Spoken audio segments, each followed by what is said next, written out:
Hello everyone, ये है part 2 of our discussion जिसमें हम लोग डिस्कस कर रहे हैं 22 जैन शिफ्ट 1 में आए हुए फिजिक्स के क्वेश्चन। पहले पार्ट में हम लोग 10 क्वेश्चंस को कर चुके थे, राइट। एंड आज की क्लास में हम बाकी के क्वेश्चंस को डिस्कस करने की कोशिश करेंगे। क्लियर है? तो फटाफट से बिना टाइम वेस्ट किए सवालों की तरफ बढ़ जाते हैं। नए हो चैनल पर अभी जाकर सब्सक्राइब करो, राइट। ठीक है, इस वीडियो को शेयर करो अपने बाकी दोस्तों के साथ भी, राइट। तो लेट्स स्टार्ट। सो बेसिकली अब जो नेक्स्ट सवाल हम लोग देखने वाले हैं that is question number 11। The question says that कि दो स्फेरिकल ब्लैक बॉडीज है जिनका रेडियस 0.8 और 0.2 मीटर दिया गया है, right. Temperature 400 kelvin and 800 kelvin है respectively. Find the ratio of rate of heat loss, right. अब जहां पर ये रेट ऑफ हीट लॉस की बात कर रहा है that means it is talking about the radiant power, right. है ना, जो पावर लॉस हो रहा है, राइट, उसकी बात ये कर रहा है, राइट। रेडिएंट पावर का हम लोग सभी लोग फॉर्मूला जानते हैं, that is sigma epsilon A into T to the power 4, right. यहाँ पर एप्सिलॉन क्या है? Emissivity, right. ब्लैक बॉडीज के लिए एप्सिलॉन की जो वैल्यू है वो 1 होती है। काफी सारे टीचर्स, राइट, इसको E से भी डिनोट करते हैं, तो बेटा कंफ्यूज नहीं होना है, राइट। अगर आपके टीचर ने आपको इसको E से लिख के बताया कोई दिक्कत नहीं है, सेम चीज है। क्लियर है, राइट। एंड सिंपल सी बात है, अगर एप्सिलॉन की वैल्यू 1 है, सिग्मा तो कांस्टेंट ही होता है, that is Stefan Boltzmann constant, right. तो यहाँ पर हम सिंपली बोल सकते हैं, जैसे लेफ्ट साइड आप देख सकते हो कि power is proportional to A into T to the power 4, right. Area spherical body का होता है 4 पाई r स्क्वायर। अगर हम आगे जाए तो this power is proportional to r square, right. 4 pi तो कांस्टेंट ही है and T to the power 4। अब सिंपल यहाँ पर आप देख सकते हो ब्लू कलर में मैंने सोल्यूशन लिखा है, that is P1 upon P2 is equal to R1 upon R2 का whole square and T1 upon T2 whole to the power 4। Simple calculation करने के बाद आंसर आपका रेशियो जो है दैट इज 1। इजी सवाल था, इसमें कोई भी आई थिंक किसी को भी कोई दिक्कत नहीं हुई होगी, राइट। आगे बढ़ जाता है। Now next we have question number 12, right. ये भी बहुत ही अच्छा सवाल था, राइट। अब मैक्सिमम लोग इस पर्टिकुलर सेगमेंट में that is the concept is silvering of lens, इसमें मैक्सिमम लोग फॉर्मूला रट के रखते हैं, राइट। एंड ये फॉर्मूला सही से याद भी नहीं होता लोगों को। क्लियर है? तो कंसेप्ट को समझेंगे। अगर अगले आने वाले शिफ्ट में या कभी भी आपको ऐसा कोई सवाल दिखाई देता है तो वो बिल्कुल भी आपका गलत नहीं होना चाहिए। कंसेप्ट को समझो बेटा। क्लियर है? The equi convex lens shown in the figure is silvered on one side. Equi convex इसका मतलब दोनों जो बेसिकली सरफेसेस है उनका रेडियस ऑफ कर्वेचर सेम है। क्लियर है? तो एक राइट साइड को अपन ने सिल्वर कर दिया है, ठीक है। For what distance of the object from the lens, right, is the image formed on the object itself. अब सिंपल सी बात है बेटा, इसको समझते हैं कि ये बोल क्या रहा है, राइट। ऑब्जेक्ट डिस्टेंस ये हमें पूछ रहा है, इसका मतलब अगर मैं यहाँ पर लिखूं तो ये हमें पूछ रहा है यू की वो वैल्यू, राइट, है ना, फ्रॉम द लेंस, राइट। ऐसी वैल्यू बताओ such that the image is formed on the object itself, right. अब सिंपल सा बात है, सिल्वर अगर आप करते हो किसी लेंस को, so the equivalent system behaves as a mirror, right. And किसी भी मिरर के लिए अगर हम ऑब्जेक्ट को उसके सेंटर ऑफ कर्वेचर पे रखे तो हमें पता है बेटा कि जो इमेज है वो सेम साइज की बनती है, सेम लोकेशन पर तो एटलीस्ट बन ही जाती है। तो सिंपल ये जो u है that is equal to 2 into f। अब ये जो f है, right, that is nothing but f equivalent. तो अपना यहाँ पर मेन फोकस होने वाला है f इक्विवेलेंट को ढूंढने के लिए। क्लियर है, राइट। तो इसके कंसेप्ट को समझते हैं बेटा। आओ, लेफ्ट साइड में आपको एक पिंक कलर का डायग्राम दिख रहा होगा, इसको मैं हाईलाइट कर देता हूँ। एक लेंस है, राइट, उसमें मैंने प्लस करके एक मिरर को ऐड कर दिया है, राइट, ताकि हमें क्वेश्चन में दिया गया जो अपैरेटस है वो मिल जाए। तो एक लेंस है प्लस एक मिरर का ये कॉम्बिनेशन है, राइट। तो अगर कोई रे जाती है बेटा, राइट, एंड इमेज बनने पर क्या क्या प्रोसेस यहाँ पर हो रहा है उसको समझते हैं। तो देखो, जब लेंस से रे जा रही है, इंसिडेंट रे, तो पहली बार रिफ्रैक्शन हो रहा है, उसके बाद मिरर से रिफ्लेक्शन होगा एंड फिर से एक बार लेंस से रिफ्रैक्शन होगा। क्लियर है बेटा? तो बेसिकली इमेज बनने के प्रोसेस में यहाँ पर 3 चीजें हो रही है, that is 2 bar refraction and 1 bar reflection. तो यहाँ पर पूरे अपैरेटस की अगर हम इक्विवेलेंट पावर की बात करें that would be equal to Pm plus 2Pl। Clear है? एंड इक्विवेलेंट सिस्टम किसकी तरह एक्ट कर रहा है? It is acting like a mirror, right. तो P इक्विवेलेंट क्या मैं इसको लिख सकता हूं बाय बेसिक फॉर्मूला अगर आपने पढ़ा है, that is -1 upon f equivalent. Pm, right, that is the power of the mirror, right, that is -1 upon fm and plus 2 upon fl, right, जो पावर होता है लेंस का दैट इज 1 अपॉन fl। तो 2 गुना 2 times refraction हो रहा है तो 2 गुना कर दिया। क्लियर है? एंड फिर जाकर आपका जो बुकिश रटा हुआ फॉर्मूला है वो आता है, राइट, माइनस को अगर इधर उधर कर दूं, राइट, तो 1 upon f equivalent is equal to 1 upon fm minus 2 upon fl। ये बुकिश फॉर्मूला है, मैक्सिमम लोग रट के रखते हैं, बट अपने को रटना नहीं, कंसेप्ट को समझो बेटा, राइट। जो एडवांस में भी ऐसे सवाल देखने को मिल सकते हैं, तो अपने को कंसेप्ट क्लियर होना चाहिए। Is it clear? राइट, अगर हम आगे बात करें, यहां पर जो भी फॉर्मूले आपके पास है बेटा, इनमें जो वैल्यूज है वो साइन के साथ पुट करना है, माइनस है तो माइनस, प्लस है तो प्लस। क्लियर है? उसके लिए साइन कन्वेंशन क्या होता है कि इंसिडेंट रे के दिशा में जो भी मेजरमेंट होता है they are taken to be positive. तो अभी मैंने रेड कलर के पेन से बनाया कि हमारे राइट की तरफ इंसिडेंट रे को मैं मान रहा हूं, तो उस डायरेक्शन में जो भी मेजरमेंट्स होंगी, राइट, या जो भी क्वांटिटीज होंगी, right, they will be taken as positive. Clear है बेटा? राइट, थोड़ा सा अगर हम आगे जाए तो यहां पर हम कैलकुलेशंस को देख सकते हैं कि एफएम की जो वैल्यू है दैट इज -r/2। राइट, क्यों? क्योंकि इंसिडेंट रे इस दिशा में, right, radius of curvature opposite दिशा में मेजरमेंट होगा तो उसको नेगेटिव लेंगे। क्या चीज क्लियर है? राइट, अगर हम लेंस के लिए बात करें, राइट, तो यहां पर सिंपल लेंस फॉर्मूला मैंने लगा दिया है कि 1/fl is equal to mu minus 1 into 1/r। Right, lens अब इस तरीके का है, इसका कर्वेचर, क्या इसका radius of curvature incident ray के दिशा में ही आएगा? All the measurements are done from the pole, तो 1/r minus of minus, right, 1/r। क्यों? क्योंकि राइट इस साइड का जो रेडियस ऑफ कर्वेचर है, राइट, अगर पोल से मेजरमेंट करते हो तो वो इंसिडेंट रे के अपोजिट डायरेक्शन में आ रहा है। राइट, नहीं समझ में आ रहा है, कोई डाउट है, फिर से वीडियो को रिवाइंड करके देखना इस पर्टिकुलर पार्ट के लिए बेटा। राइट, या जाकर अपने नोट से भी ये पार्ट रिवाइज कर सकते हो। Sign convention is very very important when it comes to the questions of ray optics. Clear है? राइट, सॉल्व करने के बाद ये कहानी आ जाएगी बेटा। राइट, इन सभी वैल्यूज को आराम से पुट करना है आपके बुकिश फॉर्मूला में। राइट, अगर आपको याद है तो, नहीं तो डिराइव करने का तरीका मैंने बता दिया है। राइट, आराम से सॉल्व करने पर यहाँ पर जो वैल्यू निकल के आती है एफ इक्विवेलेंट की, दैट इज -r/2 इंटू 2μ-1। ये तो बेसिक कैलकुलेशन है। क्लियर है? राइट, एंड अगर हम चाहते कि ऑब्जेक्ट एंड इमेज को इंसाइड करे तो ऑब्जेक्ट डिस्टेंस बेटा 2 into mod of F equivalent होगा। राइट, यहाँ पर हमें साइन से कोई मतलब नहीं है, object distance is always positive. Right, that is 2 into mod of F equivalent and the answer comes out to be r/2μ-1। तो ये वन ऑफ द बहुत ही अच्छा क्रिएटिव सवाल था। राइट, एंड ऐसे सवाल आपने अपने मॉड्यूल या क्लासेस के नोट्स में जरूर देखे होंगे। क्लियर है बेटा? अच्छा सवाल था ये। राइट, इस सवाल को आप कम से कम 2 से 3 बार टाइम लगा के जरूर प्रैक्टिस कीजिएगा। ऐसे सवाल अगले आने वाले शिफ्ट में आपको देखने के लिए मिल सकता है। क्लियर है बेटा? रे ऑप्टिक्स से आया हुआ और एक सवाल देखते हैं। Right, the question see is that 3 lens का एक कॉम्बिनेशन अपैरेटस आपको दे रखा है, पूछा गया है what is the equivalent power of the apparatus. तो 3 अलग अलग लेंसेज है। क्लियर है? 2 प्लेनो कॉन्वेक्स लेंस है एंड एक बाय कॉनकेव लेंस है। क्लियर है बेटा? राइट, μ1 μ2 μ3 की वैल्यू आपको दे रखी है। μ1 और μ3 4/3 है एंड μ2 की वैल्यू 3/2 है। तो यहाँ पर सिंपल कंसेप्ट है कि P इक्विवेलेंट जो होगा बेटा that is equal to P1 plus P2 plus P3। ऐसे इमेजिन करो कि 3 अलग अलग लेंस हवा में रखे गए हैं, क्या इनका इंडिविजुअल पावर निकाल सकते हो? व्हाट इज लेंस का power? That is 1/fl। Right, 1/fl क्या हम लेंस मेकर फॉर्मूला से निकाल सकते हैं? तो बहुत ही आसान सवाल है। राइट, तो बेसिकली अगर P इक्विवेलेंट की मैं बात करूं, ये क्या हो जाएगा बेटा? P1 plus P2 plus P3। P1 को लिख सकता हूं 1/f1 simultaneously plus 1/f2 plus 1/f3। Clear है? राइट, अब तो बस कैलकुलेशन बच जाता है। ठीक है, राइट साइड में आई होप सभी लोग ये इस अपैरेटस को भी देख पा रहे हैं कि मैंने तीनों लेंसेज को इस तरीके से अलग अलग तोड़ के यहाँ पर प्रेजेंट किया है। राइट, उनके सराउंडिंग में अब कुछ और नहीं है, हवा है। राइट, तो उस हिसाब से ही आपको लेंस मेकर फॉर्मूला को लगाना है। क्लियर है? अगर थोड़ा सा मैं स्लाइड को ऊपर लेके जाऊं तो आप देख सकते हो, राइट, ये μ1-1। अब यहां पर भी साइन कन्वेंशन का बहुत ही ज्यादा बेटा रोल है। ठीक है, तो वीडियो को थोड़ा यहां पर पॉज करना, ये एक्सप्रेशन क्या आप खुद लिख पा रहे हो जरूर चेक करना। क्लियर है? एक पेन पेपर में ये डायग्राम बना लेना। थोड़ा सा अगर मैं नीचे कर लूं तो आई होप ये इमेज एंड एक्सप्रेशन आप साथ में देख पा रहे हो। क्लियर है? तो पहले प्लेन सरफेस है, μ1 वाले को देखो बेटा, μ1 वाले लेंस को देखो, तो प्लेन सरफेस है तो 1/इनफाइनाइट। प्लेन सरफेस का जो रेडियस ऑफ कर्वेचर है वो इनफाइनाइट होता है। क्लियर है? राइट, प्लेन सरफेस मानो एक बड़े से राइट स्फेरिकल ऑब्जेक्ट का एक हिस्सा है। क्लियर है? राइट, अगर मैं बोलूं इंसिडेंट रे की दिशा में जो मेजरमेंट्स है उसको हम पॉजिटिव लेते हैं and all measurements are done from the pole, तो बेसिकली बेटा मैं बोल सकता हूं कि कुछ इस तरीके से इस डायरेक्शन में जो वैल्यू है they will be taken to be positive. Clear है? तो 1/infinity तो 0 है, माइनस फॉर्मूले का, राइट, आगे जो आएगा -1/r1। क्यों? क्योंकि ये दिशा पॉजिटिव है। बट अगर इस कर्वेचर की बात करें, इसके पोल से जो रेडियस ऑफ कर्वेचर का मेजरमेंट है वो इंसिडेंट रे के अपोजिट डायरेक्शन में आ रहा है, तो नेगेटिव लेना पड़ेगा। क्लियर है? रिवाइंड करके फिर से सुनो, डाउट है, कंसेप्ट क्लियर नहीं है, फिर से सुनो, कोई दिक्कत नहीं, कोई जल्दबाजी नहीं है। उसके बाद 2 सरफेसेस ऐसे हैं, राइट, वहां पर अगर मैं बात करूं प्लस μ2-1। क्लियर है? राइट, पहले सरफेस के लिए जो कि इस तरीके की है, again the curvature will be negative, right, minus फॉर्मूले का 1/r2 एज इट इज आएगा, क्योंकि जो ये वाली कर्वेचर है, राइट, उसका radius of curvature incident ray की दिशा में देखो, राइट, है ना, इट इज पॉजिटिव, राइट, तो माइनस जो है वो फॉर्मूले की वजह से है, प्लस आगे देखो μ3 - 1, राइट, इंटू 1/r2 माइनस 1/इंफिनिटी, इंफिनिटी प्लेन सरफेस के लिए।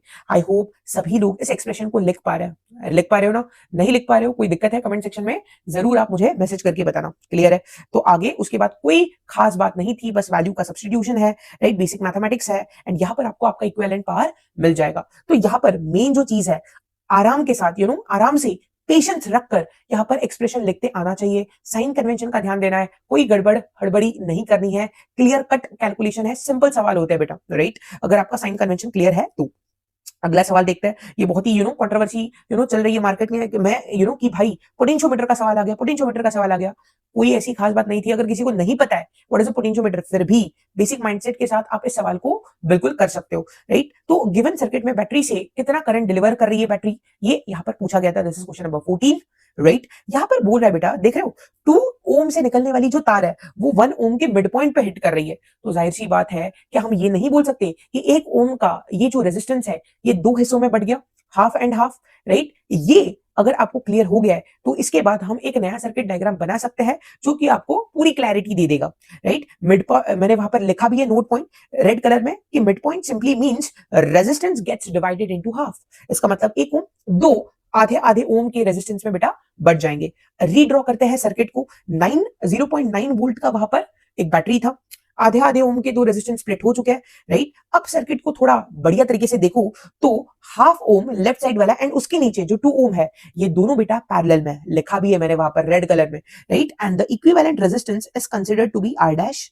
क्लियर है। अब ये जो R डैश है इसको अगर मैं हाफ के साथ देखूं तो वो सीरीज में है, राइट, तो जो पूरे सर्किट का R इक्विवेलेंट आ जाएगा, जो यहाँ पर मैंने हाईलाइट कर रखा है, अभी टिक मारा मैंने, उस स्टेप को देखो, R equivalent is equal to R dash plus half. R dash कैसे आएगा, R डैश हाफ और 2 का पैरेलल है, तो 2 रेजिस्टेंस जब पैरेलल में होता है what is the formula, R1 R2 upon R1 plus R2, clear है। ये R इक्विवेलेंट होता है, आई होप ये पता है। सॉल्व करने के बाद R इक्विवेलेंट की वैल्यू आ जाएगी 0.9, your source current is voltage upon R equivalent, that is 0.9 बटे में 0.9, आंसर निकल के आता है 1, क्लियर है। अगेन सिंपल क्वेश्चन, कोई भी इसमें खास बात नहीं थी, थोड़ा सा आपको क्रिएटिव माइंड लगाना है, पेशेंस के साथ बढ़िया तरीके से एनालाइज करना है सवाल को, कोई खास बात नहीं थी, कोई पोटेंशियोमीटर का आपको टर्मिनोलॉजी या कॉन्सेप्ट नहीं यहाँ पर रिक्वायर्ड था, क्लियर है बच्चों।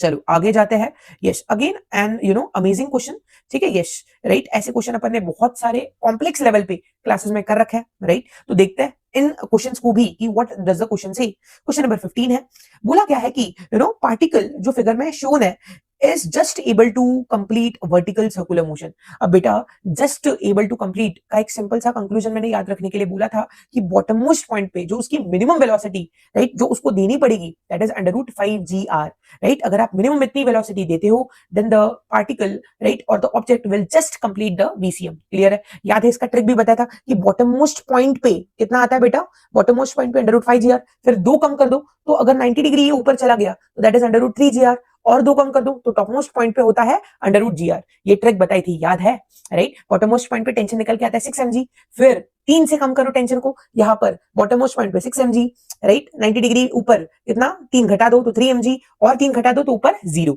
इस तरीके से मैंने ट्रिक भी बताई थी, याद करने के लिए लेंथी डेरिवेशंस भी कराए थे, क्लियर है। चलो आगे बढ़ते हैं। तो उसके बाद देखो क्या बोल रहा है, then find the ratio of kinetic energy at A to the kinetic energy at B, clear है। अब यहाँ पर बहुत ही सिंपल ऐसे बहुत सारे सवाल अपन ने कर रखे हैं, right. For completing the VCM अगर मैं बात करूं तो V का जो वैल्यू है दैट इज √5gr, राइट। ये बहुत ही ज्यादा हैंडी पड़ेगा अपने को आगे सॉल्व करने के लिए। उसके बाद हम लोग बेटा क्या करते थे, राइट, जिन 2 पॉइंट्स पर हमें एनालिसिस करना है वहां पर हम लोग एनर्जी कंजर्वेशन को लगा दिया करते थे। तो यहाँ पर मैंने बॉटम मोस्ट पॉइंट को C माना है एंड सेंटर को माना है O, क्लियर है। अब मुझे अगर काइनेटिक एनर्जी एट A चाहिए तो बेटा मैं पहले क्या कर रहा हूं ना, ध्यान देना, मुझे C पॉइंट का यहाँ पर काइनेटिक एनर्जी पता है, क्यों, क्योंकि मुझे उसकी वेलोसिटी वहां पर पता है, राइट। मैं C वाले लेवल को ही पोटेंशियल एनर्जी का रेफरेंस ले रहा हूं, यहाँ पर पोटेंशियल एनर्जी रेफरेंस कैसे लेते हैं वो सारे कॉन्सेप्ट काम में आ रहा है। तो अगर सी पॉइंट के लेवल को मैं रेफरेंस ले रहा हूं तो वहां पर मैंने पोटेंशियल एनर्जी माना है 0। रेफरेंस के ऊपर पोटेंशियल एनर्जी कैसी होती है? पॉजिटिव। रेफरेंस के नीचे पोटेंशियल एनर्जी कैसी होती है? नेगेटिव। ये बेसिक साइन कन्वेंशन होता है पोटेंशियल एनर्जी का, राइट। अगर मैं एनर्जी कंजर्वेशन करूं, राइट, एट सी एंड ए, तो क्या आ जाएगा? Kc plus Uc is equal to Ka plus Ua. K is the kinetic energy, U is the potential energy. Clear है? तो अगर हम थोड़ा सा एनालाइज करके देखें, राइट, है ना, Kc, सी पॉइंट पे तो कोई पोटेंशियल एनर्जी है ही नहीं बेटा, राइट, ठीक है, yes. So 0 plus kinetic energy, kinetic energy कितना बचेगा सी पॉइंट पे, right, that is half m v square. V की वैल्यू भी अपने पास है, that is under root 5 gr, ठीक है। अब अगर हम थोड़ा सा देखें यहाँ पर ए पॉइंट के लिए, तो थोड़ा सा मैं यहाँ पर डायग्राम में इलॉबरेट कराऊं, डायग्राम को देखो बेटा, ठीक है, राइट। ए पॉइंट पे let's suppose the kinetic energy is Ka, उसको एज इट इज रख देते हैं। मुद्दा है कि पोटेंशियल एनर्जी का जो टर्म है वो मैंने कैसे लिखा है, mg into R cos theta. तो ध्यान से देखना बेटा, ये बॉटम से कितना ऊपर गया है, थोड़ा सा अगर ध्यान दो, थोड़ा सा अगर ध्यान दो, राइट, ये जो ऊपर गया है बेटा, that is nothing but OC, right, OC में से आर कॉस 60 घटा दो, राइट। क्या ये सबको समझ में आ रहा है? ठीक है, यहाँ पर एक मुझसे मिस्टेक हुई है, उस चीज को मैं रेक्टिफाई करना चाहता हूं, ठीक है।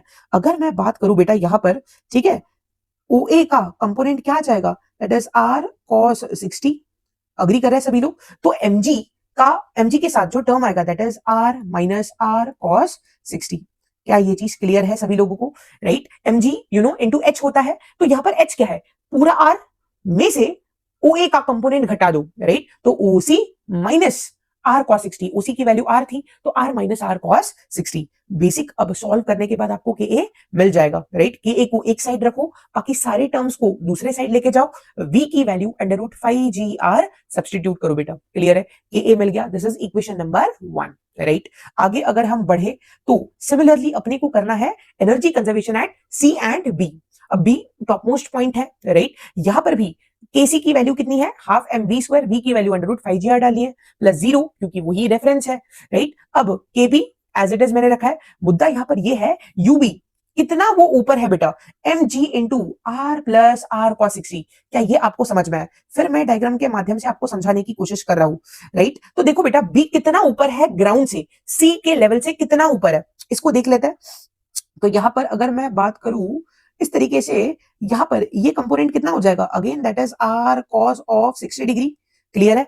तो सी से बी की जो वर्टिकल लेवल है वो कितनी हो जाएगी बेटा, क्या आप लोग देख पा रहे हो, आर प्लस ऊपर वाला चीज दैट इज आर कॉस 60। समझ में आया, राइट। तो सिंपल सी बात है, यहां पर जो नीचे मैंने लिख रखा है वो यही चीज है कि के सी, राइट, के बी की जो वैल्यू है वो निकल के आती है mg into R. This is equation number 2, right. ऊपर जो है दैट इज इक्वेशन नंबर 1। दोनों को डिवाइड करके आपका आंसर आपको मिल जाएगा। Ka अपॉन Kb पूछा था तो 1 डिवाइडेड बाय 2 करना है, राइट। गलती से मैंने 2 डिवाइड बाय 1 लिख दिया, उसको इग्नोर करो, राइट। 1 डिवाइड बाय 2 करोगे तो Ka अपॉन Kb की जो वैल्यू निकल के आती है दैट इज 2। इजी सवाल था, राइट। बस ऐसे सवालों की प्रैक्टिस होनी चाहिए, कुछ नहीं किया यहाँ पर, बस एनर्जी कंजर्वेशन किया है।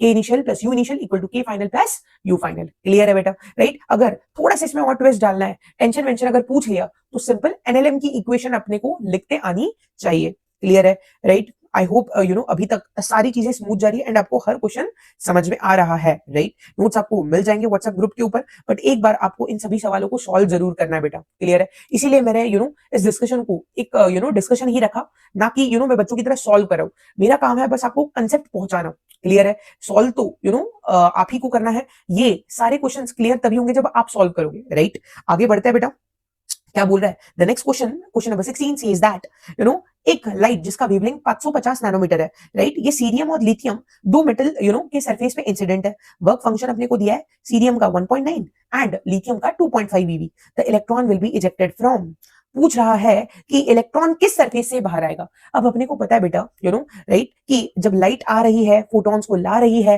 राइट, तो एनर्जी इंसिडेंट हो रही है। अगर ये इंसिडेंट एनर्जी मिनिमम एनर्जी से ज्यादा हुई, दैट मींस सरफेस के वर्क फंक्शन से ज्यादा हुई, तभी प्रोबेबिलिटी है कि भाई इलेक्ट्रॉन बाहर है, right. That means incident energy should be greater than the work function. तो यहां पर मैंने यही किया है कि incident energy that is equal to h mu, mu को लिख सकता हूं मैं c बाय लैम्बडा, तो h c बाय लैम्बडा। इसको सॉल्व करके एक छोटा सा कंक्लूजन सभी लोगों ने आई होप अपने क्लासेस में पढ़ा है कि ये निकल के आता है 1240 upon lambda when lambda is in nanometer, right. 12400 upon lambda when lambda is in angstroms, right. यहाँ पर लैम्बडा दिया गया था नैनोमीटर में, एक छोटी सी गलती हो गई है मुझसे कि मैंने 500 लिखा है, राइट। जो वैल्यू है दैट इज 550, क्लियर है, 550 नैनोमीटर है, राइट। इसको सॉल्व करके जो फाइनल आंसर आता है दैट इज 2.254, राइट। तो ये बेसिकली क्या है, ये वो वैल्यू है, राइट, जिसके साथ लाइट स्ट्राइक करी है। This is the incident energy. जो यूनिट है बेटा वो क्या हो जाएगा, दैट इज ईवी। ये जो कैलकुलेशन है उसमें एनर्जी इंसिडेंट ईवी में आती है।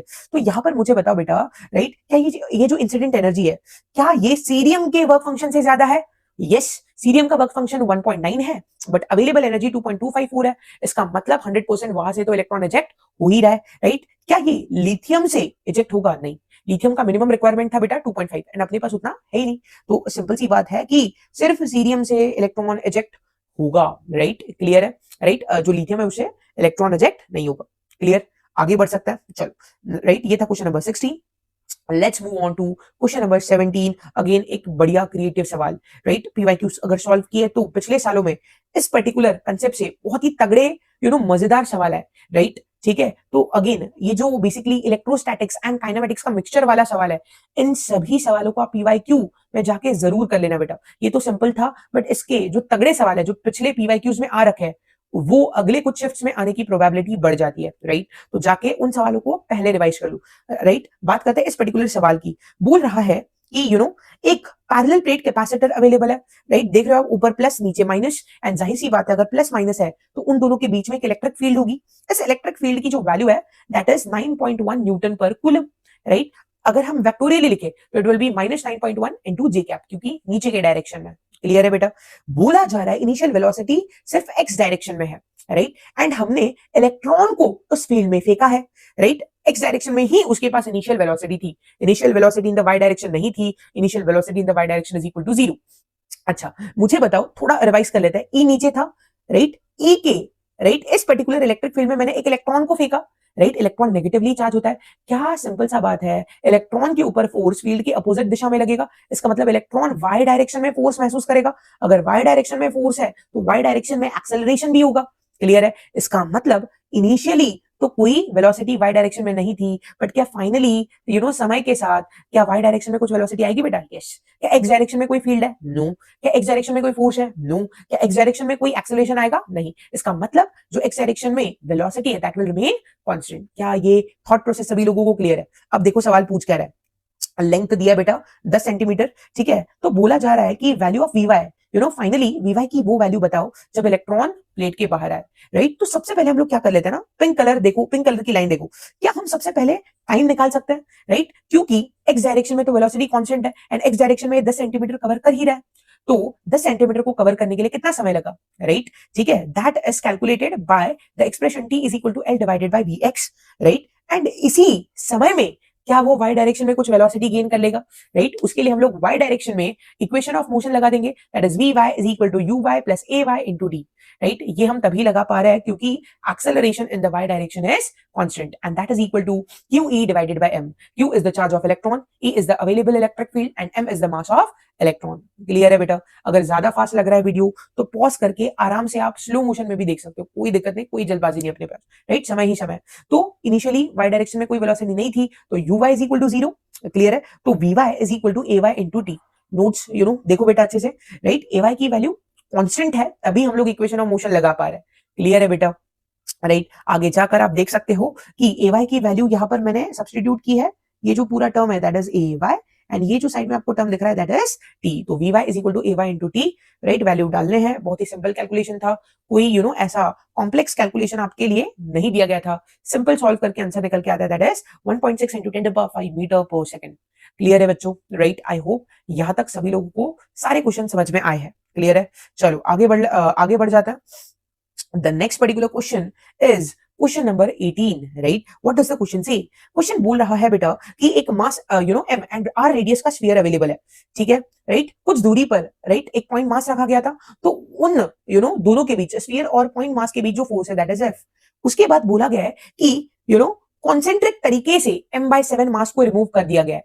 तो नया फोर्स बताओ in terms of the as a function of the old force. तो यहां पर आप देख रहे हो बेटा, एक तो ओरिजिनल फिगर मैंने बना रखा है, मास m रेडियस r, एक्स दूरी पर एक पॉइंट मास है, राइट। फोर्स की अगर हम दिशा देखें तो फोर्स कैसा होता है बेटा, gravitational force is always an attractive force. तो F की जो वैल्यू है that is G capital M small m divided by x square. अगर कोसेंट्रिक तरीके से m/7 मास निकाल रहे हैं, राइट, तो यहां पर आप देख सकते हो कि रिमेनिंग मास कितना है, that is m minus m/7, that is 6m/7। Clear है। F डैश की जो वैल्यू वो क्या आ जाएगी बेटा, राइट, अब नया मास यूज कर देंगे। वो कॉन्सेंट्रिक कॉन्सेंट्रिक तरीके से ये निकाला है, इसीलिए ये सवाल बहुत ही ज्यादा आसान बन गया। हालांकि इसके पिछले साल के पीवाईक्यूज में, प्रीवियस 5 साल के पीवाईक्यू उठा के देखोगे तो इस कंसेप्ट से भी तगड़े सवाल आए, अच्छे लेवल के सवाल आए, जाके जरूर उन सवालों को भी देख लेना। अगले आने वाले शिफ्ट्स में, डेज में आने के चांसेस है वैसे सवाल। क्लियर है, राइट, जहां पर ये न्यू फोर्स ढूंढने के लिए बोलता है, पर जो कैविटी है वो कहीं और से निकाली जाती है, वो सवाल काफी अच्छे होते हैं, राइट। अगर आपके क्लास नोट्स में तो वहां से रिवाइज करो, या पीवाईक्यूज में आपको मार्क्स यहाँ पे मिल ही जाएगा, right. F dash is the same force, बस m की जगह पर अब 6/7 m हो गया है, तो फोर्स भी 6/7 टाइम्स ही हो जाएगा बेटा। बहुत ही आसान सवाल, राइट। ये आसान इसीलिए बना क्योंकि m/7 मास कॉन्सेंट्रिकली रिमूव किया गया। क्लियर है। Let's go for the question number 19। Question number 19 भी बहुत जगहों पर गलत सॉल्व किया है लोगों ने, राइट। बोला गया है कंडक्टर के लिए रेजिस्टिविटी वर्सेस टेम्परेचर का कर्व कैसा होता है।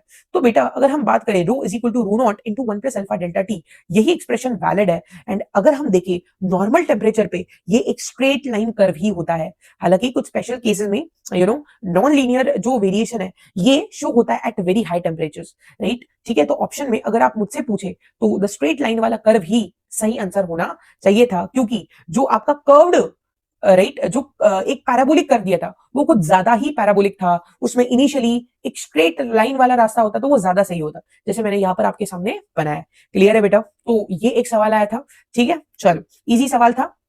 अगर आपने ऐसे सवाल पहले कर रखे हैं तो इसमें इस सवाल को करने के लिए मुझे नहीं लगता किसी को भी कोई दिक्कत होनी चाहिए, राइट। आगे बढ़ता है, आखिरी सवाल इस पर्टिकुलर डिस्कशन वीडियो का, right. The question says that बहुत ही बढ़िया क्वेश्चन, हीट का है, thermal properties of matter. The question says that हमारे पास आइस अवेलेबल है -10 डिग्री सेल्सियस पे, इसको कन्वर्ट करना है स्टीम में 110 डिग्री सेल्सियस पे, right. Mass of ice 10⁻³ kg, right, available है। अब ध्यान देना बेटा, राइट, पूछा गया है what is the amount of heat required. इसका मतलब -10 डिग्री आइस से 110 डिग्री स्टीम बनाना है, कितना हीट आपको देना पड़ेगा। What is the heat given to the system, या what is the heat absorbed by the system. Clear है बेटा, राइट। तो यहाँ पर अगर आप देखें सारे कैलकुलेशन जो है ऑप्शंस कैलोरी में, राइट। तो हम लोग जो सी स्पेसिफिक हीट कैपेसिटी है उसकी भी वैल्यू कैल पर ग्राम डिग्री सेल्सियस में ही यूज करेंगे बेटा, राइट। तो हम लोग ये जो 10⁻³ kg है ना, इसको ग्राम में कन्वर्ट कर लेते हैं। 10⁻³ से मल्टीप्लाई करोगे तो निकल के आता है 1 ग्राम। Is that clear? क्या ये बात सबको समझ में आई बेटा, राइट। यहाँ पर हम बाकी वैल्यूज भी रिवाइज कर लेते हैं, राइट, क्योंकि इन सभी वैल्यूज की अपने को नीड पड़ने वाली है। स्टीम और आइस का जो स्पेसिफिक हीट कैपेसिटी होता है दैट इज 0.5 कैल पर ग्राम पर डिग्री सेल्सियस, राइट। ये हम रिवाइज कर रहे हैं बेटा, राइट, बहुत ज्यादा इंपॉर्टेंट है जेईई एडवांस के हिसाब से भी एंड अगले अटेम्प्ट 2 के हिसाब से भी ये वैल्यूज बहुत ही इंपॉर्टेंट है। अक्सर ये लोग वैल्यूज भूल जाते हैं, राइट। अगर स्पेसिफिक हीट कैपेसिटी की बात करें वाटर के लिए दैट इज 1 कैल पर ग्राम पर degree Celsius. Latent heat of fusion की बात करें कि कब यूज होता है, जब सॉलिड से लिक्विड हम जा रहे हैं तो हीट देना पड़ेगा, एंड जब लिक्विड से, राइट, सॉलिड बना रहे तो हीट एक्सट्रैक्ट करना पड़ेगा। दोनों ही केसेस में latent heat of fusion, right, जो कि सॉलिड टू लिक्विड, राइट, का इंटर कन्वर्जन बताता है दैट इज 80 कैल पर ग्राम। जनरली आइस से वाटर की हम बात कर रहे हैं। एंड जो नेक्स्ट है, राइट, यहाँ पर आप ये सारी वैल्यूज देख सकते हो। नेक्स्ट वैल्यू है आपका LV, that is nothing but latent heat of vaporisation. ये पानी से स्टीम या वाइस वर्सा कन्वर्जन के लिए हम लोग यूज करते हैं, दैट इज 540 कैल पर ग्राम, राइट। हम यहाँ पर खेल कर रहे हैं 1 ग्राम आइस के साथ, राइट। तो सबसे पहले क्या होगा बेटा, प्रोसेस को समझेंगे, कुछ स्टेप्स है एंड इन सभी स्टेप्स में आपका आंसर निकल के आ जाएगा, राइट। तो सबसे पहले अपने पास आइस अवेलेबल था 1 ग्राम -10 डिग्री सेल्सियस पे। तो सबसे पहले इसका टेम्परेचर घटाएंगे, -10 से आइस बनाएंगे 0 डिग्री सेल्सियस पे। इसके लिए अपने को टेम्परेचर चेंज करना है सिर्फ। तो यहां पर मैंने लिख दिया है MS delta T, right. M 1 gram into half इसका आइस का इंटू डेल्टा टी 10 का चेंज हो रहा है। तो यहाँ पर 5 कैलोरी हीट निकल के आई, उतनी हीट देनी पड़ेगी आपको। आइस मिल गया, आइस 0 डिग्री सेल्सियस इसको कन्वर्ट करता है पानी में एट 0 डिग्री सेल्सियस। क्या करना पड़ेगा, राइट, यहाँ पर यूज करना पड़ेगा latent heat of fusion, M into LF, right. M की वैल्यू 1 इंटू 80, तो 80 कैलोरी यहाँ पर आपको देना पड़ेगा। उसके बाद पानी 0 डिग्री सेल्सियस पे मिल गया। अब इसका आपको तापमान बढ़ाना पड़ेगा 100 डिग्री सेल्सियस 100 डिग्री सेल्सियस तक। तो अब water at 100 degree Celsius obtain करने के लिए हम लोग यूज करेंगे फॉर्मूला MS डेल्टा T, 1 ग्राम पानी into 1 specific heat capacity into 100 का चेंज, तो 100 कैलोरी और आपको हीट देनी पड़ेगी। क्लियर है, राइट। अब पानी मिल चुका है 100 डिग्री सेल्सियस पे, अब इसका स्टेट चेंज, फेज चेंज करना पड़ेगा, राइट। 100 डिग्री पानी से लेके जाएंगे 100 डिग्री स्टीम तक, राइट। 100 डिग्री स्टीम तक अगर अपने को इस चीज को लेके जाना है तो यहां पर हम लोग लगाएंगे लेटेंट हीट ऑफ वेपराइजेशन का concept, that is M into LV। 1 ग्राम पानी को स्टीम में कन्वर्ट कर रहे हैं तो 1 इंटू 540 और 540 कैलोरी आपको हीट देनी पड़ेगी। अब अपने पास स्टीम है 100 डिग्री सेल्सियस पे और 10 डिग्री से इसका टेम्परेचर बढ़ाना है। बहुत ही आसान सवाल। स्टीम का अगर हम टेम्परेचर बढ़ा रहे हैं 1 into half into delta T, that is 10, 5 calorie यहाँ पर और हीट आपको देनी पड़ेगी। सबको जोड़ोगे वही आपका फाइनल आंसर होगा, that comes out to be 730 calorie. Clear है बेटा? तो इस तरीके से शिफ्ट 1 का पूरा पेपर हमने 2 वीडियोस के माध्यम से बढ़िया तरीके से डिस्कस कर रखा है। कमेंट सेक्शन में बताना क्या आपको इस वीडियो का फायदा हुआ है, क्या आपको कंसेप्ट रिवाइज हुआ है। क्विक तरीके से नोट्स, राइट, हमारे व्हाट्सएप ग्रुप में जुड़ जाइए, नीचे आपको नंबर मिल जाएगा, वहां से आप इसके नोट्स को एक्सेस कर सकते हो बेटा। क्लियर है, राइट। अगर आपका पेपर आने वाले शिफ्ट में, आने वाले दिनों में, तो all the best to you. नए हो चैनल पर सब्सक्राइब करो, मजा आया पूरा वीडियो देखकर, राइट, तो शेयर करो अपने बाकी दोस्तों के साथ भी, राइट। ठीक है, so take care, bye bye, मिलते हैं अगले वीडियो में।